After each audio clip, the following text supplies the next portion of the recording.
Welcome back to another episode of Doberman Planet's Puppy Corner. This is a mini series dedicated just to you, the new puppy buyer. Now, in the last episode, episode 3 of Puppy Corner, we talked a lot about the critical socialization window for a puppy's development and how to best take advantage and leverage that so you end up with a really calm, relaxed, and confident adult Doberman. But in this video, we're going to talk about how in the world you are supposed to balance taking advantage of that short window of time where you can make such a difference in your puppy's development on one hand, and on the other hand, your veterinarian in your ear telling you that you can't take your puppy anywhere until they're 16 weeks of age due to their vaccination schedule. Well, in this video, we're going to answer that using science and the help of the good people over there at the Doberman Diversity Project, coming up on this episode of Puppy Corner.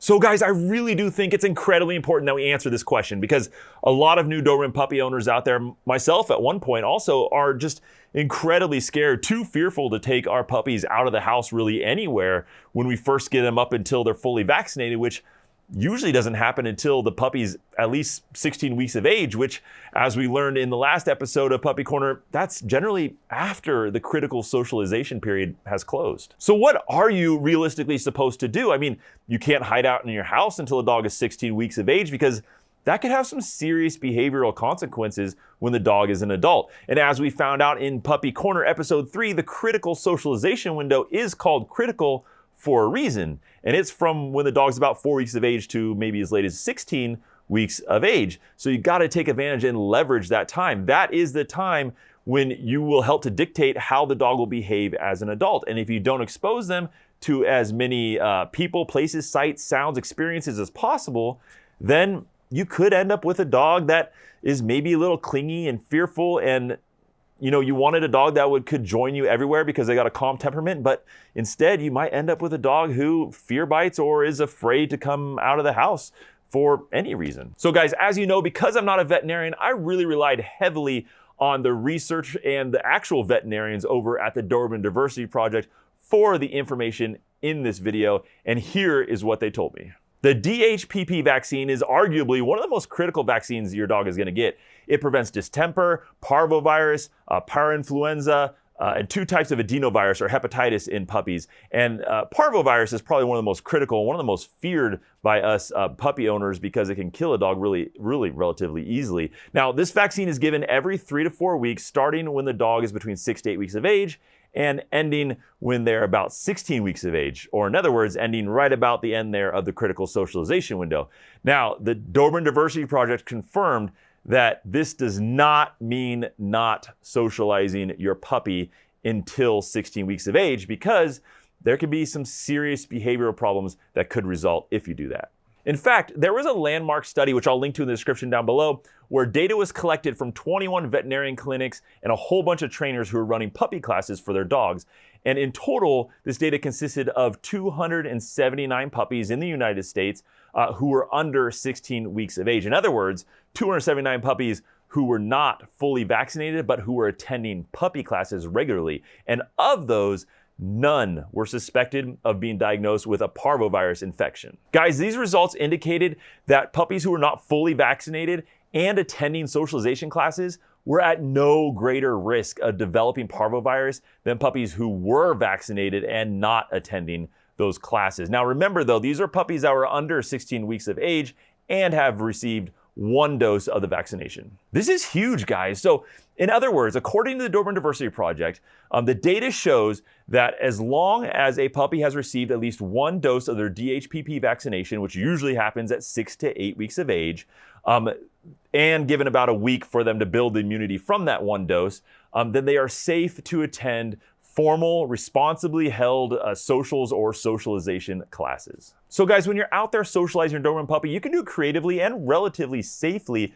as long as you learn to kind of recognize and avoid some of the highest risk activities. Now, using Parvo as an example, which is probably the most feared issue that this vaccine protects against, there are certain things you can do to really minimize your Doberman's risk if you're out there trying to take full advantage of that critical socialization window, even before they're fully vaccinated. First up, know the Parvo prevalence in your area. Your vet might be able to help you out with this if you talk to them, but if it's fairly low, then you're already in a relatively low risk category. But if you live in an area with a lot of unvaccinated animals or a lot of stray animals, then you're kind of already in a high risk category, and you should definitely be extra cautious while bringing your puppy outside.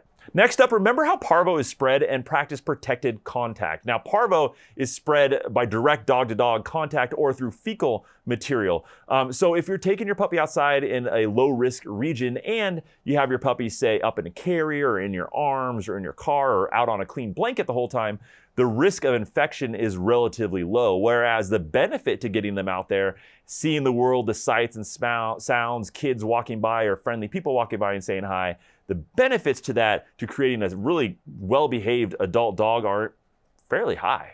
Next, you should definitely avoid high-risk areas and activities. You should find out where Parvo outbreaks have occurred and where those contaminated areas might be, and definitely avoid those. For example, if an outbreak has occurred at a local kennel or boarding facility, then you might want to avoid that area. And as a general rule, dog parks are probably a little too high risk for a non-fully vaccinated puppy. Basically, anywhere that's high trafficked by dogs that could be unvaccinated or stray animals, for example, those should be considered high-risk areas. And next, focus on socialization with safe dogs. If you want your puppy to have exposure to other dogs, which they really should during their critical socialization window, then find out dogs that have been fully vaccinated against these things and dogs that you're not as concerned about, and have them interact with those dogs more often.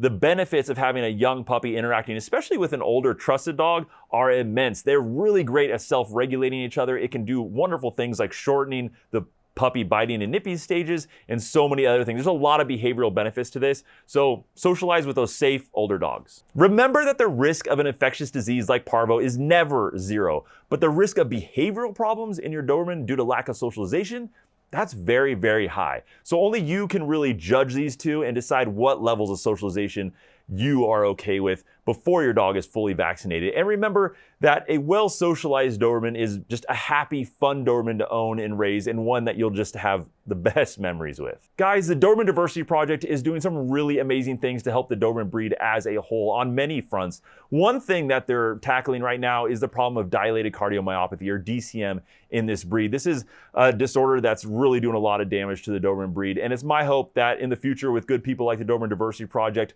on this case, that we can hopefully squash this thing before it does any more damage to the Doberman.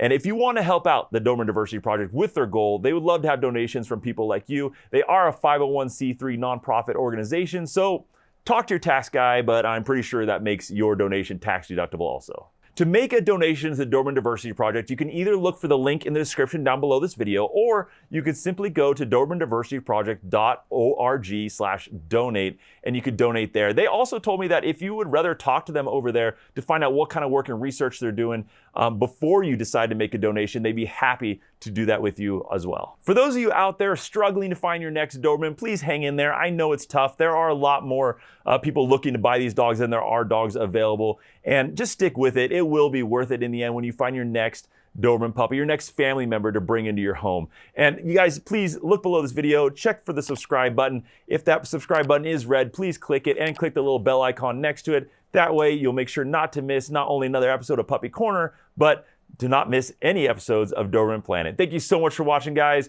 Please take care, keep being great Doberman breed ambassadors, and of course, see you next time.